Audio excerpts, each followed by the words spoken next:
کل میرا بینک جانا ہوا کسی کام سے تو وہ بار بار کہنے لگے چائے منگوائیں چائے منگوائیں چائے منگوائیں. میں نے کہا نہیں بھائی چائے نہیں منگوائیں, میں تو چائے ویسے بھی نہیں پیتا. تو انہوں نے کہا اصل میں اس وجہ سے نہیں پی رہے کہ بینک کی ہے نا. میں نے کہا جی اس وجہ سے, ویسے بھی نہیں پی رہا لیکن اس وجہ سے بھی نہیں پی رہا کہ بینک کی ہے. کیوں بھائی, پابندی لگائی ہے نا اللہ نے. بینک اب یہاں اشکال در اشکال, لوگ کہتے ہیں تو سارا پیسہ ہی بینکوں سے آ رہا ہے پھر سب کچھ ہی حرام ہو جانا چاہیے.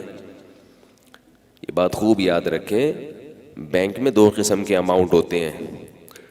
ایک تو وہ اکاؤنٹ ہوتے ہیں جو آپ لوگوں نے, میں نے اور آپ نے کھولے ہوئے ہوں, رکھے ہوئے ہوں اس میں پیسے, وہ حلال بچتوں سے لوگوں نے پیسے رکھے ہوتے ہیں, سمجھ رہے ہیں. اس پہ جو بینک سود دیتا ہے آپ کو وہ حرام رقم ہوتی ہے, سمجھ رہے ہیں.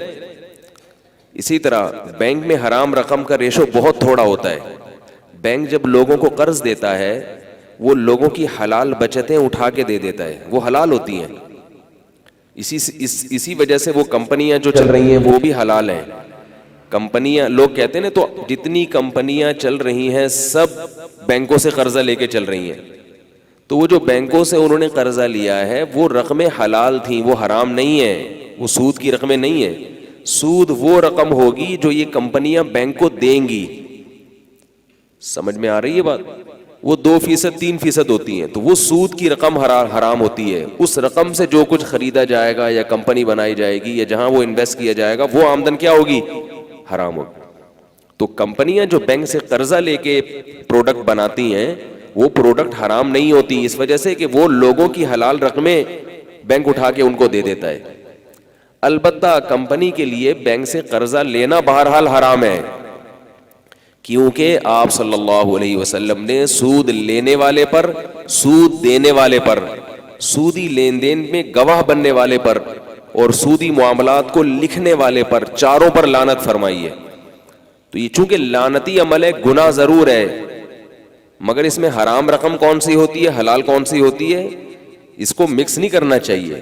لوگ کہتے ہیں یہ تو ہر آدمی سود کھا رہا ہے, بچنا ممکن نہیں ہے. کیوں ممکن نہیں ہے بھائی؟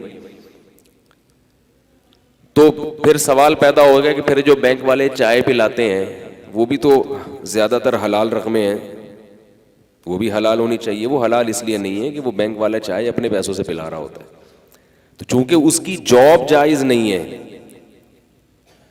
جاب جائز نہیں ہے, تو جاب کے عوض میں جو تنخواہ ملے گی, اگرچہ وہ تنخواہ حلال پیسوں سے ہوگی, بینک مشترکہ اکاؤنٹ میں سے اٹھا کے پیسے دیتا ہے نا اس کو, تو وہ حلال رقم بینک پیسے دے رہا ہے, مگر دیکھ جس کام کے عوض میں رہا ہے وہ کام کیا ہے, غلط. کسی بھی پیسے کے حرام ہونے کی دو وجہ ہوتی ہیں, تھوڑے تھوڑے مسائل بھی سیکھ لینا.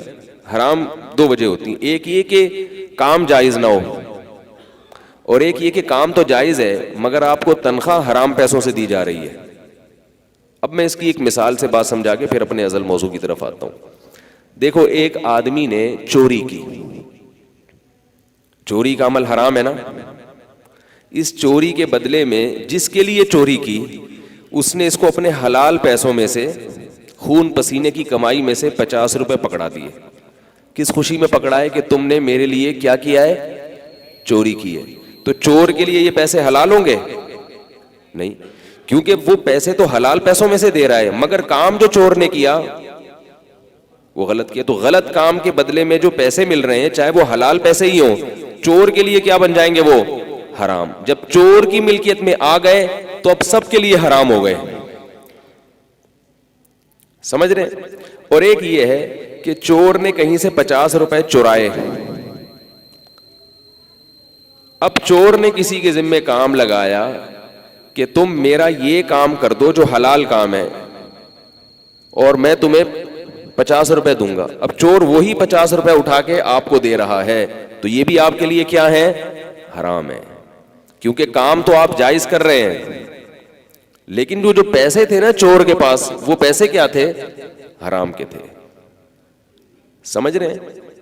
اگر حلال و حرام مکس ہو جائے, مثلاً ایک آدمی چور بھی ہے اور کچھ جائز کام بھی کرتا ہے, گڑھے بھی کھودتا ہے, کنواں بھی کھودتا ہے, تو 50 روپے حرام کے آئے اور ادھر سے 50 روپے حلال کے آئے, یا اور بھی پیسے حلال کے آئے, مکس کر دیے, پھر وہ چور کہہ رہا ہے کہ آپ میرے بچوں کو ٹیوشن پڑھائیں، میں آپ کو تنخواہ دوں گا. آپ نے چور کے بچوں کو ٹیوشن پڑھایا تو ٹیوشن تو پڑھانا جائز ہے نا، چاہے چور کا بچہ ہو. کیا خیال ہے؟ یا ڈاکو کا بچہ ہو، بلکہ ثواب ہے، ہو سکتا ہے یہ بچہ آپ کی ٹیوشن کی وجہ سے چوری نہ کرے. تو اب چور نے اس رقم سے اٹھا کے آپ کو پیسے دے دیے. اب اس میں حلال بھی ہے اور حرام بھی. تو اس میں دیکھا جائے گا زیادہ کیا ہے، اس کی سورس آف انکم زیادہ تر اگر حلال ہے تو آپ کے لیے وہ پیسے حلال سمجھے جائیں گے. سورس آف انکم زیادہ تر حرام ہے تو آپ کے لیے وہ پیسے حرام سمجھے جائیں گے.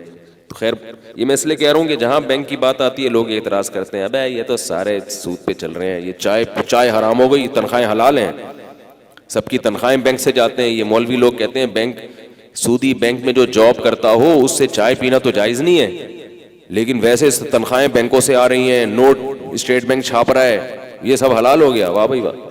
گڑ کھاؤ اور گلگلوں سے پرہیز کرو. اس قسم کی مثالیں دی جاتی ہیں.